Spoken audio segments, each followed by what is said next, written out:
Je reviendrai, je rebâtirai la tente de David.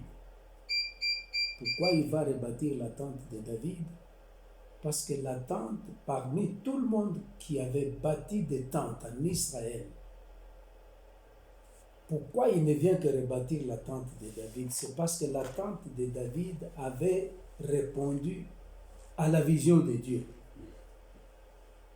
Quand David a bâti sa tente, il n'a pas mis le mur de séparation.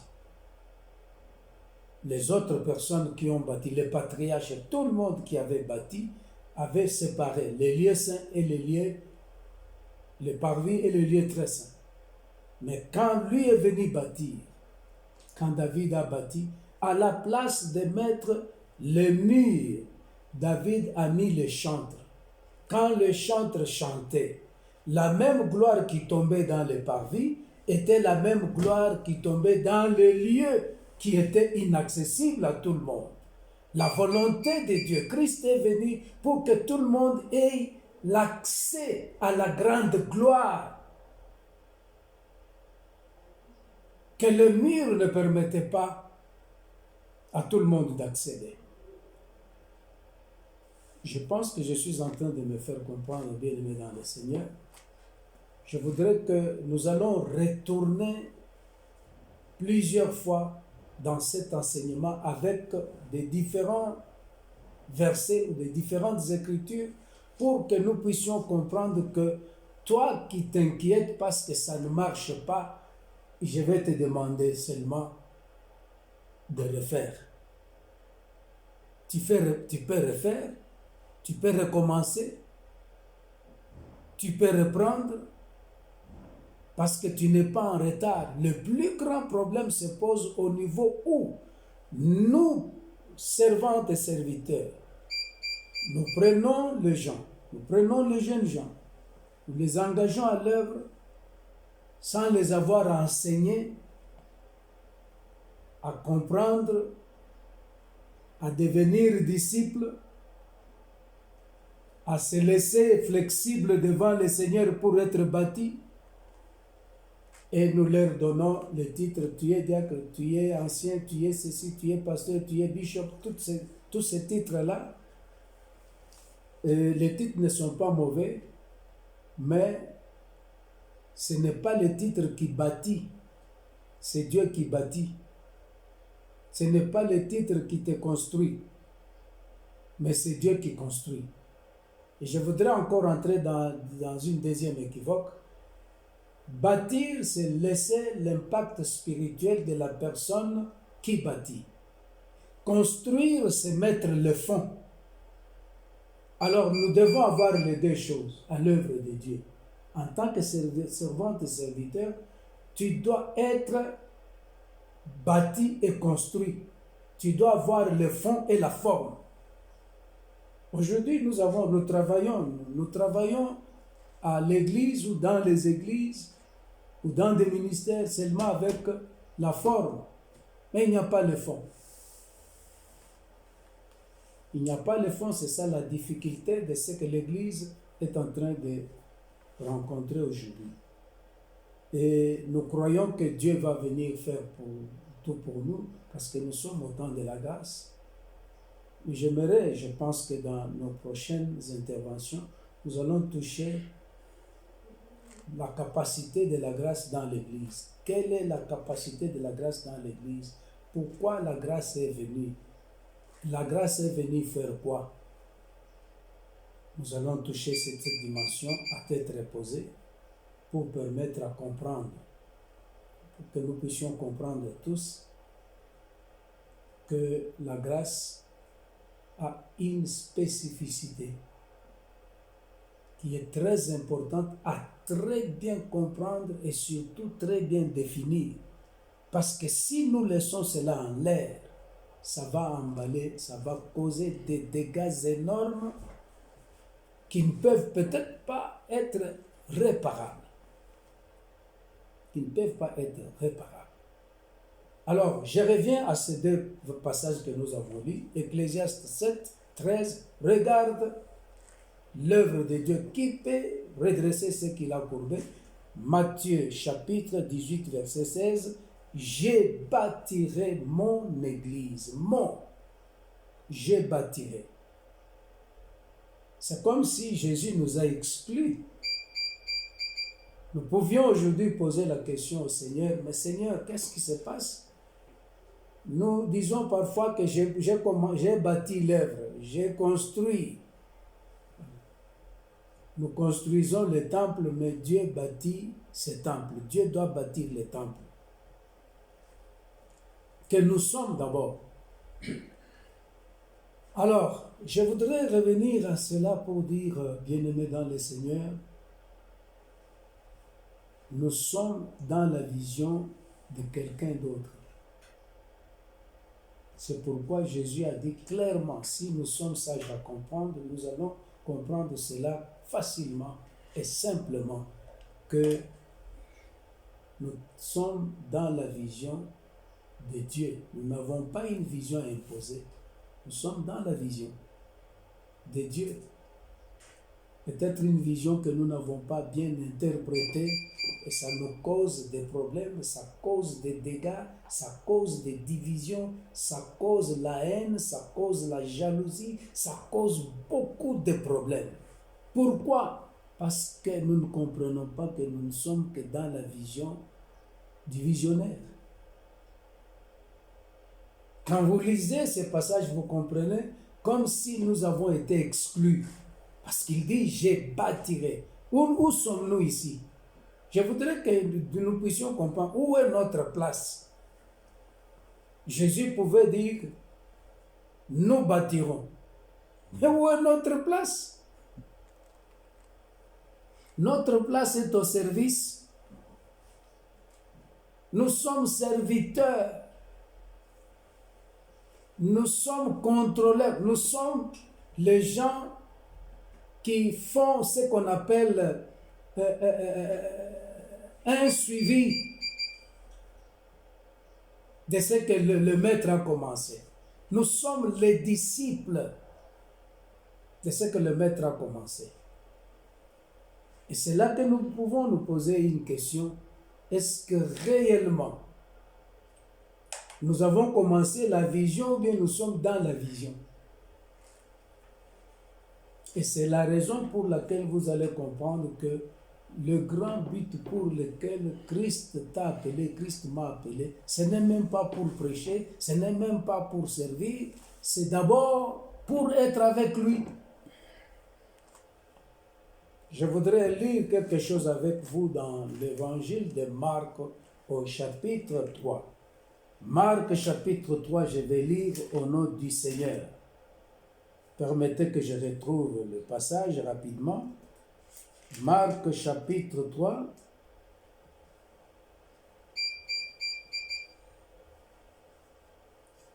Marc chapitre 3. Je vais prendre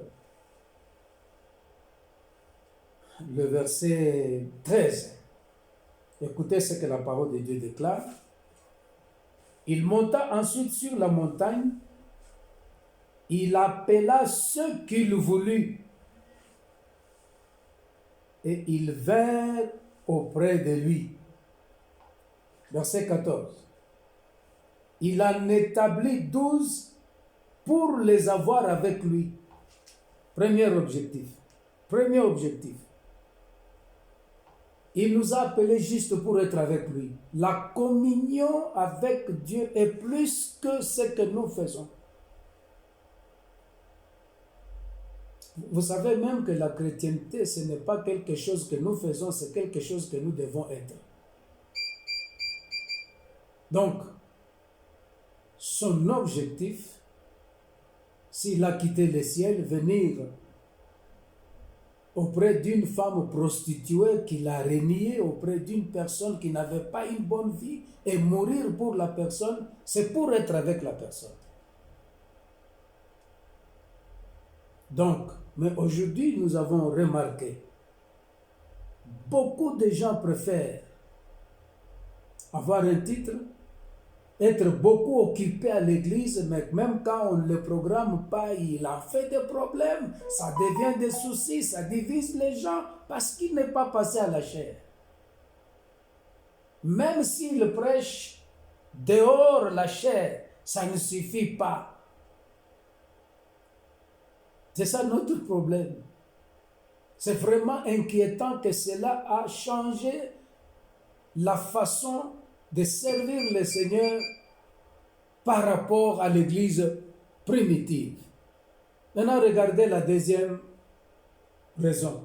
D'abord, la première raison et la raison fondamentale, c'est d'être avec lui. Et la seconde raison, ou la deuxième raison, le passage, la portion qui vient dit, et pour les envoyer prêcher avec le pouvoir de chasser les démons.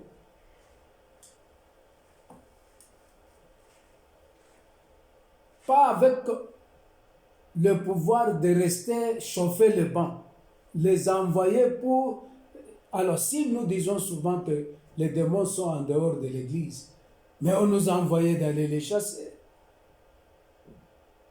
On nous a envoyé d'aller les chasser. Est-ce que nous allons là où il y a les démons? Non, nous sommes toujours à l'église. Même à l'église, il y a les démons que nous devons chasser, mais nous ne les chassons pas. C'est tout simplement parce que nous n'avons pas compris. C'est tout simplement parce que nous n'avons pas encore été bâtis. C'est tout simplement parce que nous n'avons pas encore été construits. Bâtir, on te laisse l'impact de la vie de celui qui te bâtit reste en toi. Construire, la forme te prend, la forme t'occupe. Et tu deviens un serviteur inébranlable.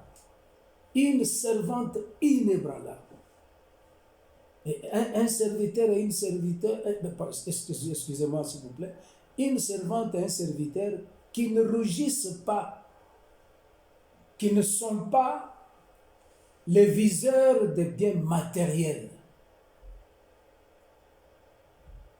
Parce que le fait que tu restes avec Dieu, le fait que tu sors pour aller chasser les démons, je vous assure, je vous garantis que ces deux causes vont causer le matériel à venir vers vous. Alors le diable, sachant cela, il travaille les gens pour leur montrer que si tu n'as pas de titre, tu n'es pas un serviteur de Dieu, tu n'es pas utile, tu n'es pas donc important.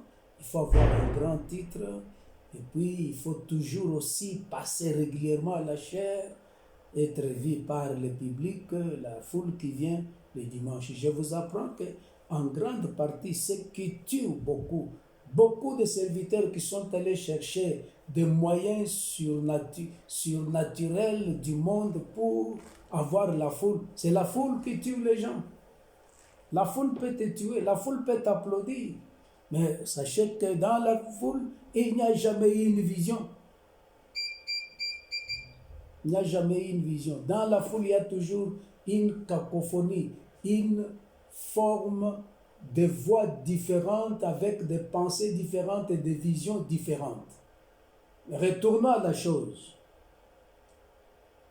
Dieu ne nous a pas exclus quand il dit que je bâtirai. Dieu nous a donné la place du service dans ce qu'il a bâti. Je bâtirai. En d'autres termes, je le ferai seul. En d'autres termes, je n'ai pas besoin que quelqu'un m'aide pour bâtir. Parce que moi, je ne suis pas le premier qui a commencé à prêcher. Avant que je sois né, il y a les gens qui ont fait. Donc, il y a les vrais bâtisseurs. Il y a les vrais bâtisseurs. C'est ainsi que vous voyez que les faux bâtisseurs ont rejeté la pierre qui était la pierre de l'angle. Quand lui-même bâtit, la pierre de l'angle devient la pierre qui laisse l'impact dans ce qu'il a bâti. Gloire au Seigneur. Alors, bien-aimés dans le Seigneur, je voudrais que vous puissiez me comprendre parce que je tarderai beaucoup sur cet enseignement. Je reviendrai je reprendrai, je recommencerai et je resterai là-dessus. En d'autres termes, notre style d'enseignement maintenant, c'est nous pouvons refaire. Il y a encore du temps pour refaire. Il n'est pas trop tard. Dieu est encore en train de chercher qui il peut rebâtir, qui il peut bâtir. Il peut bâtir et il peut rebâtir. Mais à la seule condition, soyons flexibles, reprenons, recommençons. On a mal commencé.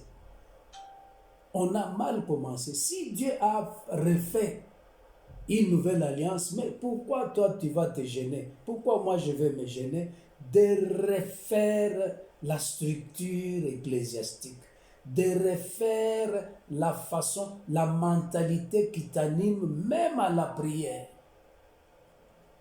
En grande partie, nous les servantes et les serviteurs et tout le monde qui écoute cet enseignement, je pense en grande partie, nous ne prions pas souvent, mais nous nous plaignons devant Dieu. Nous gémissons devant Dieu. C'est ça le plus grand problème. Beaucoup de choses qui semblent être des prières, ce sont des plaintes. Pourquoi? Parce que nous n'avons pas été encore bien bâtis. Vous savez que l'un des péchés qui a été considéré par Dieu quand Israël est sorti du désert, ce sont des murmures. Mais comment tu peux laisser la nourriture, tu ne manges pas, tu ne bois pas, pour aller se plaindre? La prière, c'est un moment de création avec Dieu. Tu crées avec Dieu. Tu ne peux pas créer avec Dieu si tu n'es pas en accord avec Dieu. Gloire au Seigneur. Retournons à notre position initiale. Je voudrais que nous puissions revoir maintenant Ecclésiaste chapitre 7, verset 13. Une partie très très importante que je vais maintenant annexer avant d'aller commencer à atterrir. Je vais relire cela. Ecclésiaste chapitre 7, même si je ne lis pas dans la Bible, c'est déjà avec moi dans ma tête. Regarde l'œuvre de Dieu, qui pourra redresser ce qu'il a courbé. Ça nous interpelle tous. Ça nous interpelle tous.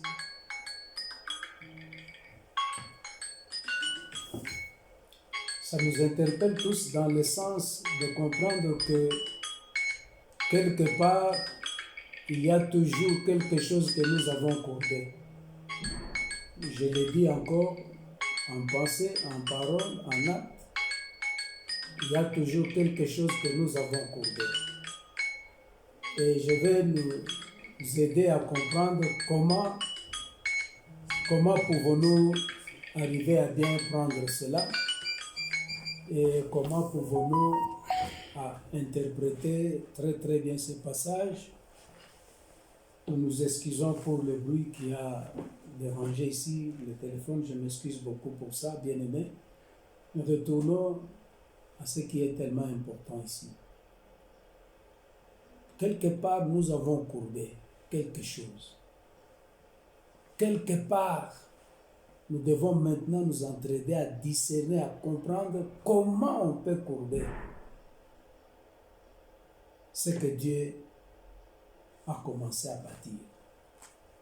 En grande partie, quand nous parlons de bâtir, nous voyons toujours les bâtiments que Dieu a donné des possibilités à ses servantes et serviteurs de bâtir comme maison, temple physique, temple matériel. Mais ce que j'aimerais dire et redire encore ici, c'est que quand la Bible dit « Regarde l'œuvre de Dieu, qui pourra redresser ce qu'il a courbé ?» C'est-à-dire, regarde-toi, parce que la première œuvre importante de Dieu, c'est toi et moi. Regarde-toi, examine-toi. Qu'est-ce que tu as dérangé